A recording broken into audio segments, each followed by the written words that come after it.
Hello guys, here is Shubham in front of you all again, and today we are going to learn a new chapter, that is significance of rural sociology in agriculture extension. ठीक है जी। क्या क्या significance है rural sociology के agriculture extension में, वो आज हम स्टडी करेंगे। सबसे पहले आपको मैं समझा दूं, थोड़ा सा हम ब्रीफली स्टडी कर लें कि एग्रीकल्चर एक्सटेंशन क्या होती है। थोड़ा सा ऊपर ऊपर से मैं आपको बता दूं ताकि आपको थोड़ा सा समझने में आसानी रहे। ठीक है, बहुत ही सिंपल भाषा में आज इसको स्टडी करेंगे। बात करते हैं आपका एग्रीकल्चर एक्सटेंशन। ठीक है, तो चलो थोड़ा सा आपको रूरल सोशोलॉजी के बारे में भी थोड़ा सा बता देता हूँ। रूरल सोशोलॉजी का मतलब होता है अपने गांव के लोगों की सामाजिक स्टडी करनी है। ठीक है, गांव के लोगों का समाज किस प्रकार का होता है, वो एक दूसरे से किस प्रकार से इंटरेक्शन करते हैं, उनके एक दूसरे से कैसे रिलेशन होते हैं, गांव का एक पूरा स्ट्रक्चर स्टडी करना। ठीक है, उसको हम क्या बोलते हैं, सोशियोलॉजी बोलते हैं, रूरल सोशियोलॉजी। ठीक है, सोशियोलॉजी मतलब समाज शास्त्र, सोशो मतलब society and logy mean study. ठीक है, in agriculture extension, agriculture extension पढ़ेंगे। एग्रीकल्चर एक्सटेंशन का मतलब होता है, देखिए, extension means giving knowledge of agronomic techniques and skills to improve the productivity of farmer.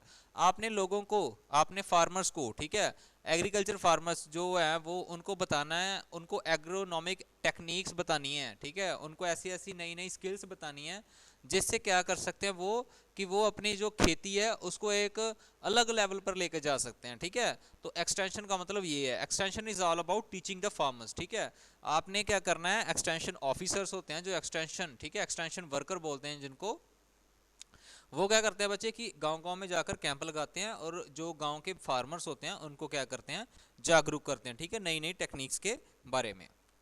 तो पढ़ेंगे significance of rural sociology in agriculture extension. क्या महत्व है रूरल सोशियोलॉजी का। आप एक जगह पर गांव के लोगों की स्टडी कर रहे हो और एक जगह पर एक्सटेंशन एजुकेशन की स्टडी कर रहे हो, एग्रीकल्चर एक्सटेंशन की, दोनों में इंटरलेशन कुछ ना कुछ होंगे। ठीक है, वो इंटरलेशन हम, वो सिग्निफिकेंस हम आज पढ़ेंगे। ठीक है, तो सबसे पहले अगर बात करें फर्स्ट सिग्निफिकेंस की, तो वो ये है, rural sociology is the scientific study of rural man's behaviour. ठीक है, रूरल सोशियोलॉजी किसकी स्टडी है, एक साइंटिफिक स्टडी है, रूरल मैंस बिहेवियर। अब जो गांव में रहने वाले लोग होते हैं उनको कैसा बिहेवियर होता है, उनको कैसे एटीट्यूड होता है in relationship to other groups, और बाकी लोगों के साथ उसका कैसा रिलेशनशिप है, कैसा उसका इंटरेक्शन है, कैसा बिहेवियर है, and individual with home he interacts, और किस प्रकार के वो लोगों एक प्रकार मतलब किसी भी प्रकार का कोई आदमी उसके पास जाता तो वो उसके साथ कैसे इंटरेक्ट करता। ठीक है, तो रूरल सोशियोलॉजी में हम ये कुछ पढ़ते हैं। और agriculture extension is a non formal education for farmers. ठीक है, एग्रीकल्चर एक्सटेंशन क्या है, एक फार्मर्स की जो कि रूरल ही हैं, ठीक है, जो कि गांव में नहीं, गांव में ही रहते हैं फार्मर्स, ठीक है, उसकी स्टडी करता है with a view to develop rural society on desirable lines. ठीक है, तो उसका क्या होता है कि उसका मेन मोटिव होता है कि रूरल सोसाइटी को डेवलप करने का। ठीक है, तो दोनों अगर आप देखो, रूरल सोशोलॉजी भी एक रूरल एरिया की स्टडी और एग्रीकल्चर एक्सटेंशन भी एक रूरल एरिया की स्टडी है।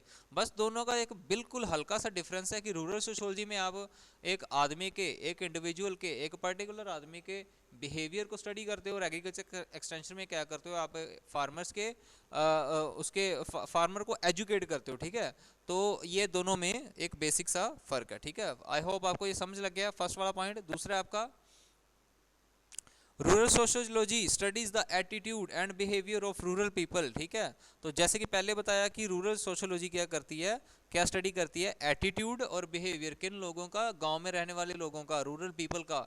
Where as agriculture extension seeks to modify और change the attitude and behaviour of farmers. ठीक है, और जो एग्रीकल्चर एक्सटेंशन है वो फार्मर्स का एटीट्यूड और बिहेवियर चेंज करने में बहुत ज़्यादा हेल्पफुल होती है। ठीक है, third one is rural sociology studies the needs and interest of rural society.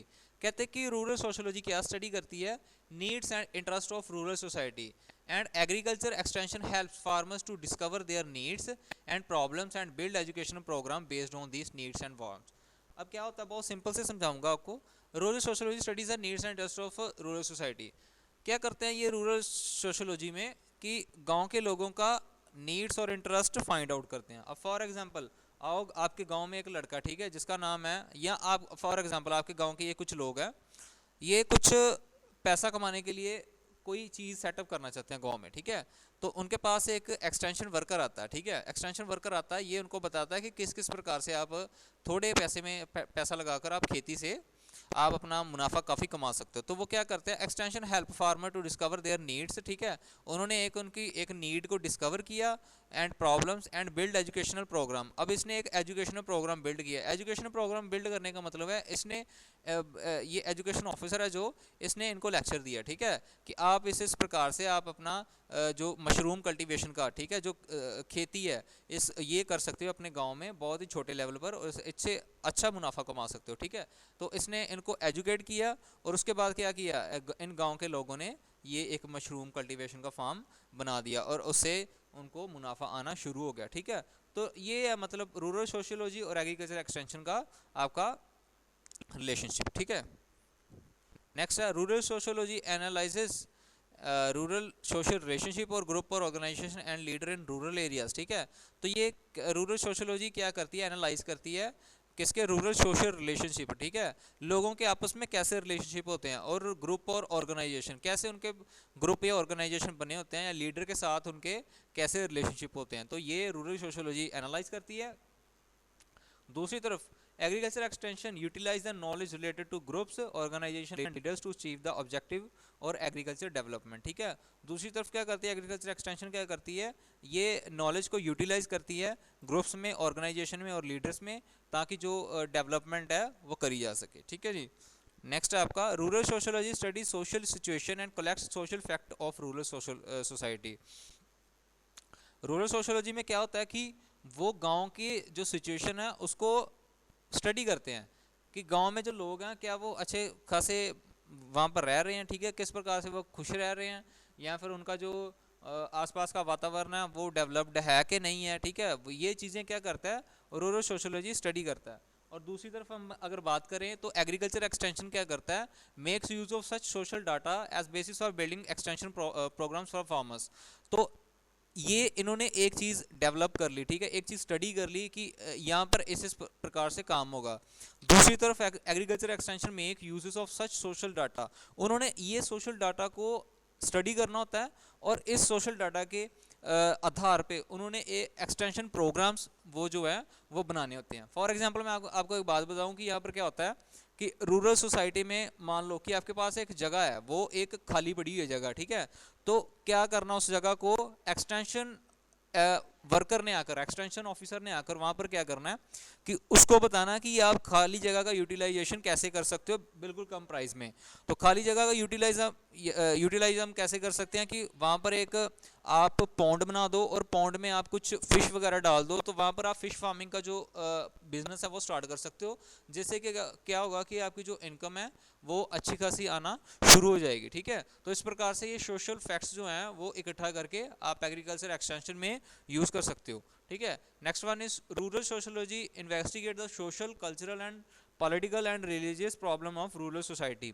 Rural sociology में क्या होता है कि कुछ प्रॉब्लम्स भी आइडेंटिफाई करते हैं वो, ठीक है, कुछ प्रॉब्लम्स के ऊपर भी स्टडी करते हैं। फॉर एग्जांपल वो देखते हैं कि क्या लोगों को कोई सोशल प्रॉब्लम आ रही है, क्या लोगों को कल्चरल प्रॉब्लम आ रही है, क्या उनके ऊपर कोई पॉलिटिकल दबाव तो नहीं है बना हुआ, या कोई उनको धार्मिक तौर पर कोई प्रॉब्लम तो नहीं आ रही। फॉर एग्जांपल कोई कई बार ऐसा होता है ना कि जो मतलब कुछ धर्मों के, फॉर एग्जांपल आपके गांव में 4 धर्मों के लोग रहते हैं, तो कोई धर्म जो है वो किसी धर्म को नीचा दिखाने के लिए उनके ऊपर कुछ ऐसे कोई उनको हरास करता हो या कुछ भी किसी भी तरीके से उनको प्रॉब्लम में डालता हो, तो ये सब चीज़ें जो है वो रूरल सोशियोलॉजी स्टडी करता है, ठीक है, लोगों के आपस में कैसे रिलेशन है।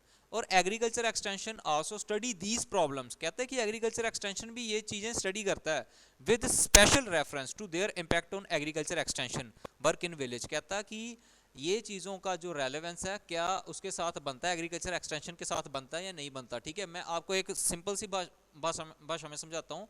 मान लीजिए आपके गांव में कुछ लोग हैं जो कि मत्स्य पालन शुरू करना चाहते हैं या फिर मछली का एक फार्म बनाना चाहते हैं, तो वो सभी जो हैं वो किसी ऐसे धर्म को मानते हैं कि जिसमें नॉनवेज खाना मना है, ठीक है।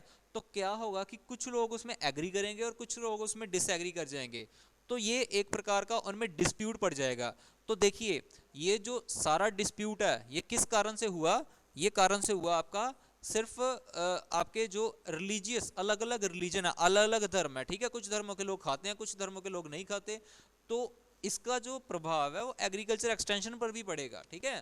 तो इस प्रकार से पॉलिटिकल भी जो है वो भी दबाव जो है वो कभी कभी क्या होता है कि आप कुछ नया स्टार्ट करना चाह रहे हो, तो कभी कभी जो आपको जो सरकार ग्रांट देती है वो कभी कभी पीछे से वो नहीं होती, मतलब वो नहीं कई बार इशू करते। वो क्यों नहीं इशू करते? क्योंकि कई बार पॉलिटिकल उनके ऊपर प्रेशर होता है, तो उस वजह से वो क्या करते हैं कि ये चीज़ों को थोड़ा सा रोक देते हैं, ठीक है।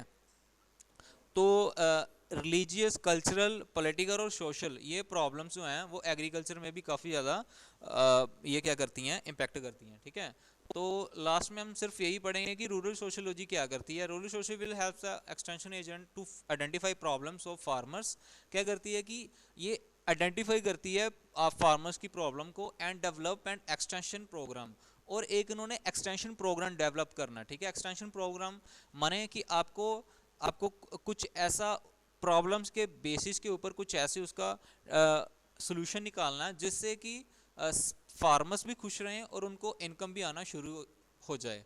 To help in solving the problems of farmers, ठीक है। Thus it can be concluded that both sciences are closely related and benefited with each other by sharing the knowledge of each other. तो कुछ कुछ points जो हैं वो इन दोनों के मिलते जाते हैं, ठीक है। तो thank you so much guys. Channel को शेयर कीजिए, लाइक कीजिए, सब्सक्राइब कीजिए, और थैंक यू सो मच।